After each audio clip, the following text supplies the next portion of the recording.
had a couple wake-up calls, but the biggest one, myself. When I got to this section, I had to admit that I, kinashysae, was the biggest threat to my own growth sometimes.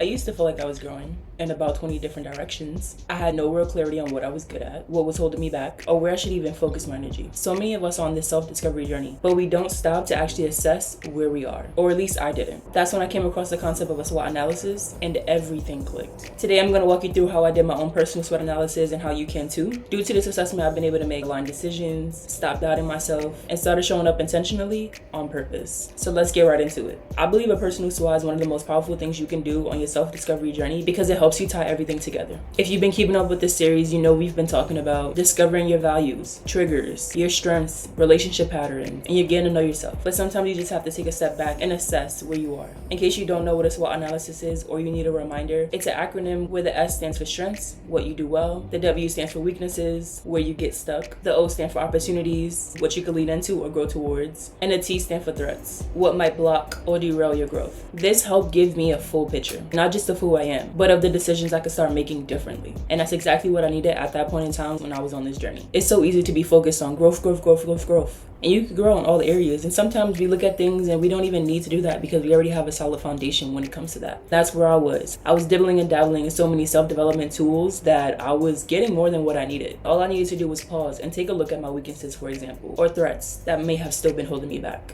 So I did just that instead of looking at my strengths and essentially asked myself, what's working for me right now? I was able to identify my strengths by, of course, grabbing a pen and a paper and sitting down to journal this out. I wrote out what I was naturally good at, the things people complimented me on, moments where I felt most alive, and some of the feedback I was getting from the people closest to me and strangers. Some examples from my list include people always saying I'm a common presence, or that I'm a naturally curious person and asking questions, and that I follow through once I'm committed. Taking a look at your strengths also help you gain confidence. Sometimes we get so wrapped up in our head and we don't believe that we're good at anything or that we have anything to bring to the table. But when you sit down and write out all the things that make you unique or make you great, or you see what your strengths are, or you hear and you see what other people see in you, that is a confidence boost that lets you know what you have inside of you. And that's important. You can walk with your head up and your shoulders back because you know that there are things that you're good at, especially if you're someone who is having a hard time trying to pick a direction or you feel really lost and stuck. Knowing your strengths can help you get out of that because you could play into those things. We'll talk a little bit about that in the purpose episode, but for now, here's the journal prompts to go with assessing your strengths. Write down 3 to 5 strengths that have showed up in your life consistently, even the ones you overlook. You really good at talking to people? That is a strength. There are so many people that are not good at talking to people. You're a great planner? That's a strength. You clean very well? That is a strength. Write down what comes easy to you and what makes you the great person that you are.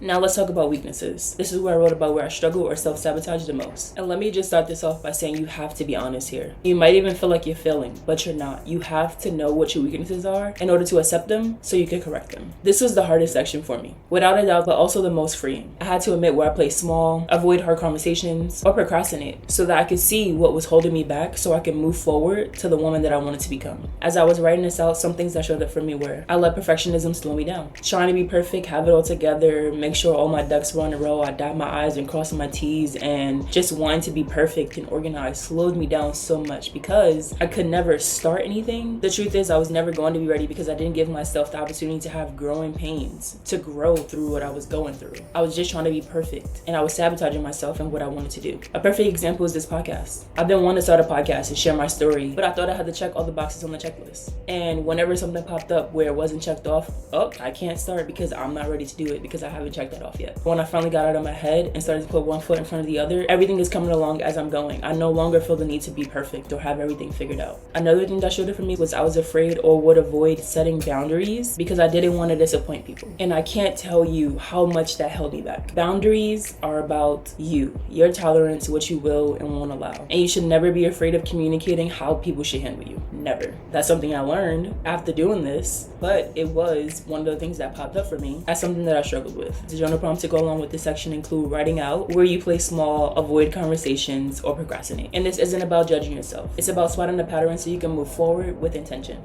Now let's talk about opportunities. This is where I focus on what I can lean into. I found my opportunities by simply looking at what's available to me right now that I haven't been fully using. New skills, supportive people, even time. I thought about all the things that I had learned and how I could apply them. Some examples that came up for me were, I realized I could be more visible and share my story on social media. I knew that this would not only be an opportunity for me to expand on my strengths, but also walk in my purpose, which we'll talk about in a couple episodes. Another example of what I learned was that I had access to a community of women doing the work, but I wasn't engaging enough. If the past couple years have taught me anything, is the importance of community and having like-minded people around you. So I started seeking out those connections and friendships with other women on the same path as myself. And lastly, there was a course I bought but never started. And having paused to assess where I was, I knew that that course was a good course to start based on where I was trying to go. So to identify some of your opportunities, use this prompt. Ask yourself what's already around you or within you that could open doors if you gave it your energy. What's available to you right now?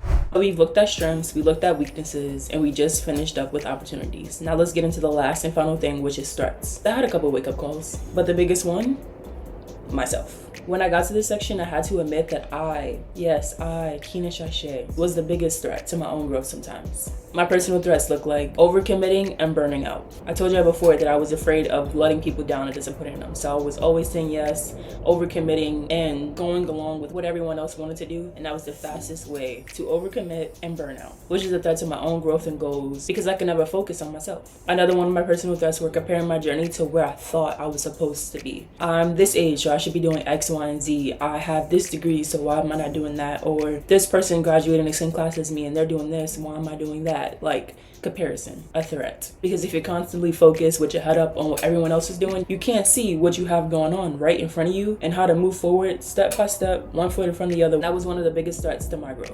Letting fear of judgment keep me quiet is another example of one of my personal threats. I called it fear of judgment. Today you might hear it as a fear of being perceived, but it means the same thing. I was so afraid of walking in my purpose because of what it might look like and how different it was from what people knew to be true about me. So I kept quiet. I kept everything in my notebook and I never acted on what I knew to be true for myself. And that is a threat to my livelihood, to my happiness, to my purpose, and to my fulfillment. It was never fair. If I kept quiet, in the end, all I would hurt is myself. So to identify yours, think of these as red flags or patterns to watch. Not to shame yourself, but to stay self-aware. One of the biggest insights I learned from doing my own personal SWOT was seeing it all laid out made me feel more grounded. I could finally see the full picture, and not just the parts I liked or that I was consciously aware of, but all of me. After I did my personal SWOT, the first thing I did was choose one opportunity to lean into, which was showing up consistently and not waiting to feel ready. That one choice changed everything because here I am in front of you right now. This is one affirmation that I use that I want you to start using as well. Affirm to yourself. I have the power to grow when I move with honesty, compassion, and intention. We are at the end of the video, but I would love to leave you with a couple key takeaways and action steps. Your strengths remind you of what's already working. Your weaknesses show you where to be gentle but real. Opportunities inspire action, and threats keep you awake and aware. You're not behind. You're just beginning to see yourself clearly, and that's where true growth starts. I hope you enjoyed today's video. If you did, like, comment, subscribe, and I'll see you in the next video.